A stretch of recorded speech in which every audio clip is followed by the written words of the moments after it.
Now to a story we've been following for quite some time now. People who live along Job's Pond in Portland could soon get some help with all of the flooding that they've been dealing with. We're talking about feet of water inside their homes. Yeah, like 30+ inches in some basements, right? Today, state and local leaders visited the area, try to get them some help. NBC Connecticut's Jolie Sherman joining us live from Portland to tell us more. Jolie. Yeah, those who live here will tell you that the water from Job's Pond is ruining their homes and their property. In fact, some backyards like this one are partially underwater.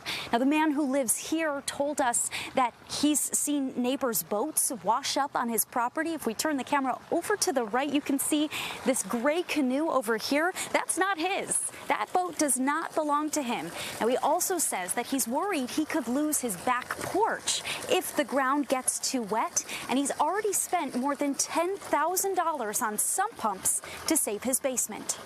I think I'm only like 3 feet away from my basement being completely flooded, and we have the highest foundation.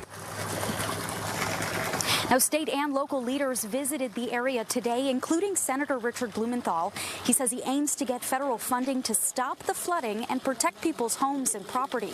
We're told 19 homes have been affected in this neighborhood, and of those, 7 families have been forced out.